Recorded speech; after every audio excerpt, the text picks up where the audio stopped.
Welcome to the waters of Deep Cove. I'm Laurie, author of Growing Forward When You Can't Go Back. Continuing on in Chapter 9 of my experimental author excerpt reading series of my book, Not So Witchy After All. It took me 7 years to introduce my husband to my mom. I wasn't comfortable with her appearance. Her hair is long and gray and she's missing a few teeth. The dental bridge that she wears hurts her mouth. Her clothes are bedraggled, often held together by safety pins. She tends to stare at people for longer than necessary, breathing loudly and rhythmically at random points during conversations. She doesn't pluck her chin hairs and her back is starting to hunch over. On the upside, my mom is thrilled about mundane events. It's contagious. She's overjoyed when I call every Sunday evening. She loves eating good food, listening to the radio, and going to church. She was recently moved to a group home for elderly adults with mental health issues. She doesn't enjoy the constant presence of other people, but her social workers were worried about her safety. The last time she lived alone, she fell asleep with a lit cigarette in her mouth and started her apartment on fire.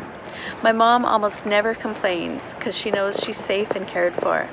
And she always ends our conversations the same exuberant way. Will you call me next week? I love you, Laurie. Bruce liked my mom when he finally met her. His perspective helped me accept her and myself with more compassion, kindness, and love. Even so, if they meet again, I'll still feel little girl scared. My mom's schizophrenia is under control, but it's uncured. She's unpredictable after 60 years of powerful antipsychotic medications and shock treatments. My mom probably won't blossom into the woman God created her to be until she meets him face to face in heaven. And I can't wait to see her there. My underlying motivation. The real reason I didn't want Bruce to meet my mom was my self-image. I wanted to control what he and everyone thought of me.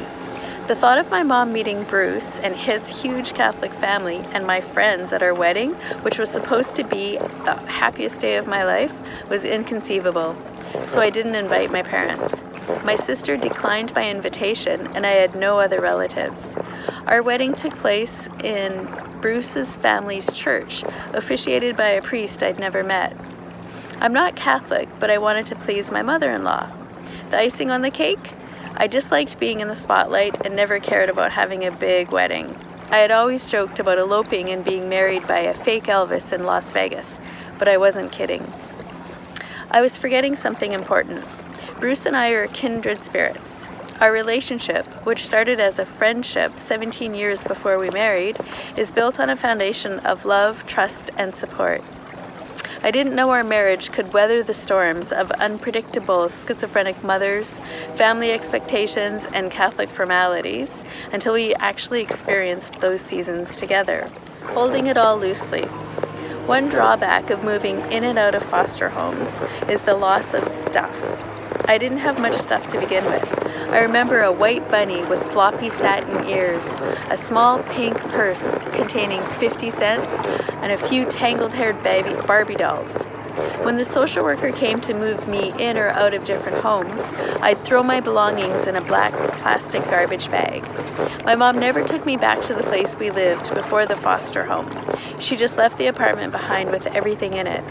Today, my only childhood possessions are a few photos and small diaries. On the bright side, I have no attachment to stuff. This doesn't thrill my husband. He's a save it for a rainy day kind of guy. We're definitely not kindred spirits on the stuff issue. You never know when it might come in handy, Bruce says, carefully packing away the TV set he bought at a thrift store in 1984. Someday we'll be glad to have it. I don't usually enjoy receiving birthday or Christmas gifts, especially if they're material possessions. Kitchen and garden gadgets are not my thing either. I'll cheerfully use a soup spoon to dig up potatoes in the garden. This makes gift-giving a dilemma for Bruce, not to mention finding clean soup spoons at lunch. I do, however, struggle with money. I always thought if I had enough money, I'd feel secure. The more I have in the bank, the safer I think I am. This is a valley that Jesus is walking me through. riding free at last. Shortly after I turned 17, I moved into my own apartment. No more foster homes, social workers, or crazy mom. I was free at last. I waitressed at a pancake house while finishing high school. My wild adventures include grocery shopping, cooking my favorite foods, and riding my bike to the library. I loved my independence so much that I turned away from God. I knew God had plans for me, but I didn't want anyone telling me what to do, not even God. I prayed every night, but silently and really, really fast, so it didn't count. Then Jesus swept through my life, knocking me to my knees with a poem called The Road of Life by Tim Hansel. I loved the image of riding a tandem bike with Jesus in the front seat. He takes us on adventures I could never imagine. We pause at pinnacles to marvel at God's snow-covered mountaintops, lush green valleys, and winding blue rivers. I cling to Jesus as we fly down stomach-dropping, bluff-hugging roads and we navigate hairpin turns descending into deep canyons. Scary, thrilling. Jesus doesn't say anything about where we're going. I fear not. Yeah, I struggle through dark valleys and dry deserts. Yes, I have to sweat and pedal. No, Jesus doesn't do all the work, but he always gets on first and motions me over. Once I'm on, he leans back a little. I lean forward. Jesus whispers, I have something new to show you. He winks and zoom, off we go on a new adventure. Growing into a new season.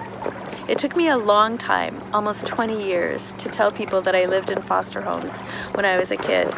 I thought I was the only child in the world with a schizophrenic mom. I built thick walls around my heart, burying my secrets and allowing shame and unworthiness to control my self-identity. Telling people, even my husband and closest friends, felt impossible because it was all about me. I cared so much what people thought that I couldn't be honest with who I was. I was protecting my image, my pride, and my identity. Also, I wanted to avoid people's pity and judgment. Mental illness isn't highly regarded or understood, even by people who personally experienced schizophrenia, depression, anxiety disorders, or other health issues. Schizophrenia is an intense, frightening disorder that leads to unpredictable and sometimes harmful behavior. I didn't want to be associated with it in any way. I also didn't want people to think I, too, was schizophrenic. Even when I began to understand myself intellectually, my heart didn't change overnight. I couldn't stop pushing people away, protecting myself, and hiding behind walls. I didn't want to lose control by revealing who I really was. I also didn't know how to be authentic. All I knew was how to shield my heart and bury my spirit. God softened my heart, slowly massaging his love and healing into my soul. He spoke through the podcast sermons I listened to on my daily walks. He planted the seeds, and I nurtured my relationship with Jesus through the Holy Spirit. Eventually, I realized I'm part of God's big picture. It's not my story, it's his. You're part of his story, and you're growing forward. Take good care of yourself, because you are worth taking good care of. Mwah.